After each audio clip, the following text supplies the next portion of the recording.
brought to you by Silver Pumps and Motors. Top quality और consistent performance के लिए सिर्फ सिल्वर पंप्स नाम याद रखना. నటుడు పృథ్వీ సైబర్ క్రైమ్ పోలీసుల్ని ఆశ్రయించారు. వైసీపీ సోషల్ మీడియా వింగ్ పై పృథ్వీ ఫిర్యాదు చేశారు. ఇటీవల ఒక సినిమా ప్రీ రిలీజ్ ఈవెంట్లో పృథ్వీ చేసిన వ్యాఖ్యలు వైరల్ అయిన విషయం తెలిసిందే.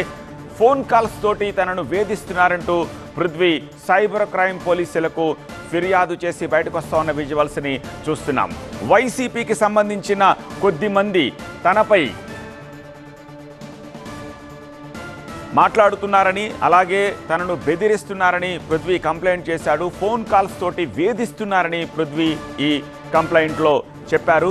ఇటీవల ప్రీ రిలీజ్ ఈవెంట్లో పృథ్వీ చేసిన వ్యాఖ్యలు వైరల్ అవ్వడంతో తనకి ఈ బెదిరింపు కాల్స్ వస్తున్నాయని చెప్తూ ఉన్నారు.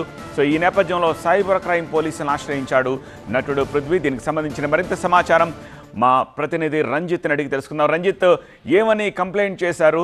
సో సైబర్ క్రైమ్ పోలీసులు పృథ్వీకి ఏం చెప్పారు? గత 2 రోజులుగా వైసీపీ సోషల్ మీడియా కార్యకర్తలు మానసిక క్షోభకు గురి చేస్తున్నారంటూ కూడా పృథ్వీ సిసిఎస్ లో ఫిర్యాదు చేశారు. ఏదైతే లైలా సినిమాకి సంబంధించినటువంటి ఆ ప్రమోషన్ సందర్భంగా మాట్లాడినటువంటి వ్యాఖ్యలు కేవలం సినిమాలో ఉన్నటువంటి సీన్ ని మాత్రమే తను వివరించారు తప్ప ఉద్దేశపూర్వకంగా చేసినటువంటి వ్యాఖ్యలు కాదు. కానీ దాన్ని టార్గెట్ చేస్తూ కొంతమంది వైసీపీకి సంబంధించిన నేతలు తన నంబర్ ను సోషల్ మీడియాలో పెట్టి బెదిరింపులకు పాల్పడుతున్నారు.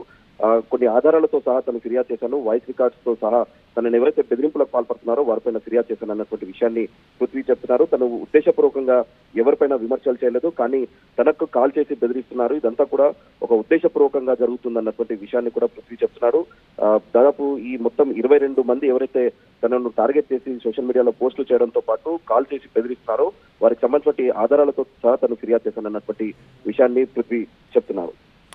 రైట్ రంజిత్.